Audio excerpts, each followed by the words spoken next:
Hello नमस्कार, मी पूनम. स्वागत आहे तुमचे एका मराठी ब्लॉगमध्ये. तर आजचा वार आहे सोमवार आणि इथं मी आज माझं सोमवारचं रुटीन शेअर करत आहे. तर आज मी सकाळीच ब्लॉगला सुरुवात केली होती. सकाळी अगोदर किचन वगैरे क्लीन करून घेतला, थोडेसे भांडे पण होते घासून मांडणीला लावून घेतले. माझं मिस्टरांचं उरकलं होतं आणि माझ्या बारक्या मुलासाठी तर मी पाणी ठेवलं होतं. अगोदर तर मी चहाच करून घेतला, दूध गरम करून घेतलं, ग्लासात काढून ठेवलं त्याच्यासाठी मुलासाठी, आणि इथं माझ्यासाठी माझ्या मिस्टरांसाठी चहा करून घेतला. तर चहासोबत मी आज जास्त दिवसानंतर बटरचं पॅकेट पण आणलं होतं. ठोस आणि बटर असं मी घेतलं होतं, बटर आणि ठोस चहाबरोबर खाण्यासाठी. तर म्हणलं आज चहा आणि बटरचा नाश्ता करू. तर इथं मी चहा माझ्यासाठी आणि माझ्या मिस्टरांसाठी घेतला आणि बटर पण घेतला. मुलाला पण दूध गरम करून दिलं आणि माझे मिस्टर गेले. त्यानंतर इथं माझ्या मुलाला मी कॉलेजला जायचं होतं, तर म्हणलं आप्पे खाऊन जाईल, त्यासाठी इथं मी पटकन आप्पेचा नाश्ता करायला घेतला होता. तर जास्त नव्हता करायचा, करणार नव्हते आप्पे, थोडेच आप्पे इथं करायला घेतले होते. तर 2 कांदे घेतले, छोटे कांदे, असे 2 कांदे कट करून घेतले. रवा एक छोटासा कप आणि दही घेतलं. आता हे सगळं कांदा, कोथिंबीर आणि मिरची कट केलेलं दही आणि रव्यामध्ये मिक्स करून घेते. आणि जसं आपल्याला आप्याचं पीठ करायचं होतं तसं थोडंसं पाणी टाकून इथं मी मिक्स करून घेणार होते.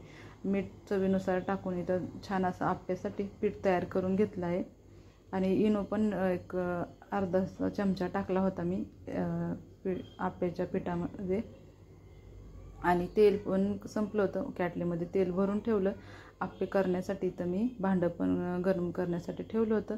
आता इथं आप्पे पण करून घेते. तर छोटेच अशा वाटीमध्ये आप्याचं पीठ तयार करून घेतलं होतं, जास्त नव्हतं केलेलं, थोडंच केलं होतं. पटकन अशा आप्पे इथं करून घेते आता सकाळचं. तर त्यासाठी इथं आप्पे असे बनवायला घेतले होते. तर इथं छान आता आप्पे पण असे करून घेतले होते. तर छान असे आप्पे झाले होते.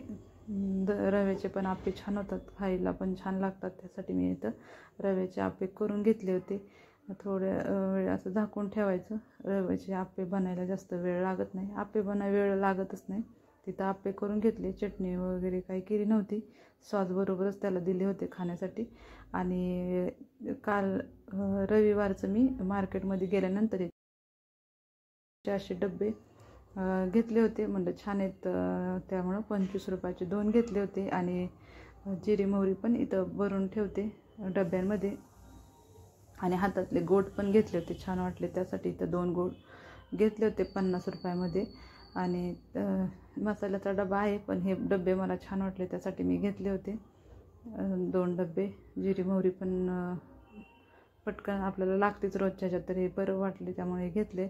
आणि इथं मी मांडणी वगैरे सगळी स्वच्छ करून घेतली होती, कपडा मारून पुसून घेतली. आणि इथं डबे वगैरे लावून ठेवले आणि नाश्ता वगैरे झाला होता. तर बाहेरचं पण आज काम होतं, तर म्हणलं चला हे पण काम सकाळचं करून घेऊ, म्हणजे दुपारच्या आतच केलेलं बरं. मग त्यासाठी मी इथं आले होते शाळेमध्ये. तर शाळेमध्ये काम होतं, त्यासाठी शाळेमध्ये आलो होतो. दुसरे पण काम होतं, तर ते पण म्हणलं अगोदर सकाळचं कामं उरकून घ्यावेत बाहेरचे, आणि त्यासाठी मी शाळेत आले होते. तरी इथंच मी पण शाळेत होते.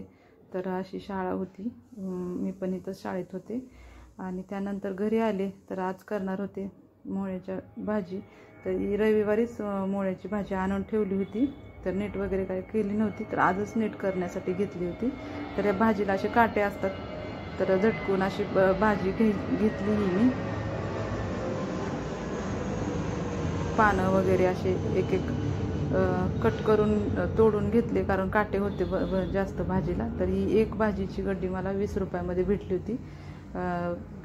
मुळे नव्हता आणला, फक्त भाजीच आणली होती. तर एक भाजीची गड्डी 20 रुपयामध्ये भेटली. तर इथं भाजी नीट करून घेतली. पानं वगैरे असे झटकून छान, माती वगैरे तर काय नसतं या भाजीमध्ये, पण तरी पण एकदा सगळी व्यवस्थित अशी नीट करून घेतली. आणि मोठ्या प्लेटीतच आता ही भाजी पण स्वच्छ धुवून घेते. छान होती ही भाजी, खायला पण छान लागते, मला भाजी आवडती, त्यामुळे मी भाजी घेत असते असं. आणि पहिला अगोदर तर 1 पाण्याने इथं मी सगळं स्वच्छ धुवून घेतली भाज्या थोड्या आता महाग झालेल्या आहेत भाज्या अशा. तर अशी भाजी ही पण छान होती, त्यामुळे म्हणलं हीच घेऊ आपण भाजी. इथं मी आणखी एकदा पाण्याने स्वच्छ धुवून घेतली भाजी. तशी 2 पाण्याने स्वच्छ भाजी इथं मी धुवून घेतली आणि लगेच मी पोळपाटावरतीच भाजी कट करायला घेतली होती. आणि भाजी करण्यासाठी मला शेंगदाणे पण भाजून घ्यायचे होते, तर मी साईडलाच कढईमध्ये शेंगदाणे पण भाजण्यासाठी ठेवले होते. भाजी कट होईपर्यंत इकडं मी शेंगदाणे पण भाजायला टाकले होते. कूट वगैरे काय करून ठेवलेलं नव्हतं, शेंगदाणे भाजायचेच होते. आणि भाजी करण्यासाठी तर लसूण मिरची घेतली होती. लसूण सोलून घेतला आणि इथं मी शेंगदाणे छान भाजून घेतले. शेंगदाणे, मिरची, लसूण, जिरं याचं मी मिक्सरच्या भांड्यामध्ये वाटण करून घेणार होते. तर अगोदर तर मी इथं शेंगदाणे, मिरची, लसूण थोडंसं मीठ टाकूनच वाटण करून घेणार होते, कारण मिरची मी भाजली नव्हती. त्यामुळं इथं मी मीठ टाकून असं बारीक वाटण करून घेतलं. तर असं थोडंसं वाटण करायचं असेल तर फ्रीजवर तिचं मिक्सर ठेवत असते आणि इथं मिक्सर फ्रीजवरतीच लावून घेत असते. जर जास्त काही वाटण करायचं असेल तर किचन वाट्यावरती मी ठेवत असते मिक्सर. तर इथं मसाला पण करून घेतला होता आणि तेल छान तापलं की तेलात मी अगोदर भाजी टाकून घेतली. तर दिसाय अशी जास्त दिसती भाजी, पण तेलामध्ये छान अशी तिला वाफाळून घ्यायचं मीठ टाकून. तर हे सगळं मीठ टाकून छान एकदा वाफाळून घेतली. तर भाजी किती थोडीच झाली होती. तर अशी सगळी मिक्स करून घेतली मीठ टाकून अगोदर. तर मसाला लगेच मी टाकला नाही, पहिले छान अशी सगळी वाफाळून घेतली भाजी. त्यानंतर इथं वाटण केलेलं हळद टाकून छान इथं अशी भाजी मी करून घेतली होती.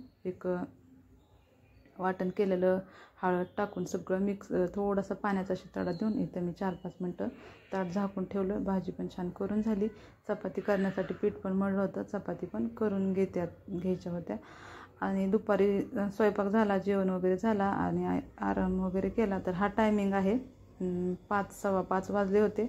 त्यानंतर मी थोडंसं उठले, फ्रेश वगैरे झाले आणि जेवण झाल्यानंतर मी आरामच केला होता. नंतर आता इथं मी किचन वगैरे क्लीन करण्यासाठी घेतला होता. तर स्टीलची शिगडी आहे, तर स्वच्छ मी तिला भांड्याचा साबण कात्याने स्वच्छ घासून धुवून घेतली. मी इथं छान निघते आणि छान पण दिसते. स्वच्छ धुतली की आणखी छान दिसते. त्यामुळं मी अशीच भांड्याच्या साबण कात्यानेच शिगडी क्लीन करून घेत असते. लगेच किचन पण मी इथं क्लीन करून घेतला, स्वच्छ घासून वगैरे धुवूनच घेतला. आणि हे रविवारीच मी मक्याचे कणस आणले होते. तर हे असे भाजून खाण्यापेक्षा शिजवून कुकरमध्ये शिजवलेले कणस जास्त आवडतात मुलांना. त्यासाठी तर मी आता कणस पण शिजण्यासाठी टाकणार होते. तर ह्याच्यावरचे पहिलं सोलून घेतले कणस आणि आता मुलं माझे आले नव्हते, तर म्हटलं तोपर्यंत आपण हे कणस पण शिजवून ठेवते, नंतर आल्यास देता येईल. कॉलेजमधून आल्यास तर दोघांनी पण मुलं माझे कॉलेजला गेले होते, आल्यानंतर खातील त्यासाठी. तर एक मुलगा नंतर 5:30पर्यंत आला होता. तर तोपर्यंत इथं मी कणीस शिजायला टाकलेच होते. तर हे कणीस पण असे छान लागतात हळद मीठ टाकून कुकरमध्ये छान शिजवलेले. तर शिजवले की तर हे कणीस मला 20 रुपयामध्ये 4 असे भेटले होते. तर हे 40 रुपयाची मी रविवारीच कणस पण घेऊन आले होते. तर हे असे छान कणीस भेटले होते. 2 ठेवले होते आणि बाकीचे शिजण्यासाठी टाकले होते. तर अगोदर तर कणीस सोलून घेतले सगळे आणि इथं कुकरमध्ये मी अगोदर 1 तांब्या पाणी टाकला आणि कणसाचे इथं मी 2 असे तुकडे केले होते, कारण मोठे कणीस होते त्यासाठी. असे 2-2 तुकडे करूनच इथं मी कुकरमध्ये टाकून घेतले होते, कारण मोठे नको म्हणलं, असंच शिजतील पण छान. 2 तांबे बरोबर पाणी टाकलं होतं मी कणीस शिजण्यासाठी. त्याच्यानंतर मी तर हळद पण टाकून घेतली होती. हळदीने पण छान चव येते, हळद मीठ आणि खायला पण छान लागतात. त्यामुळं हळद आणि मीठ मी टाकत असते. आणि माझ्या मोठ्या मुलाला तर जास्तच आवडतात हा असे कणस. सगळ्यांनाच आवडतात पण मोठ्या मुलाला जास्त आवडतात. त्यामुळे इथं मी सगळेच कणस शिजण्यासाठी टाकले होते, फक्त 2च साईडला ठेवले होते. आता जास्तच कणस मी इथं शिजण्यासाठी टाकले होते आणि मीठ वगैरे टाकून इथं कुकर आता लावून घेणार होते. तर मीठ वगैरे टाकला, सगळं छान मिक्स करून घेतलं हळद मीठ टाकून पाणी वगैरे कणस, आणि इथं कुकर पण लावून घेतला. आता कुकरच्या शिट्ट्या होईपर्यंत मी आता इथं मला चहा पण करायचा होता, तर चहाला पण ठेवून घेते. तर चहा पण लगेच करून घेतला आणि माझा बारका मुलगा आला होता, त्याला पण दूध गरम करून दिलं होतं आणि माझ्यासाठी तर मी चहा पण लगेच करून घेतला. चहा पिला की बरं वाटतं, त्यामुळं चहा पण करून घेतला. आता चहा पिऊन घेते तोपर्यंत इथं मी कुकरच्या 7-8 शिट्ट्या दिल्या होत्या कुकरला कणसं शिजण्यासाठी. तर चहा पिईपर्यंत इथं मी कुकर लावला होता. मग स्वयंपाक पण करायचा होता संध्याकाळचा, पण म्हणलं आता हे कणसं वगैरे, तर कणसं वगैरे शिजल्यानंतर कुकर बंद केला. आता 6:30 वाजले होते. मुलांना इथं मी कणीस देत होते आणि माझ्यासाठी पण घेतलं होतं खाण्यासाठी. तर आजचा ब्लॉग आवडला असता तर लाईक करा, चॅनलला सबस्क्राईब केलं सबस्क्राईब केले त्यांना थँक्यू, जे ब्लॉग बघतात त्यांना मनापासून धन्यवाद.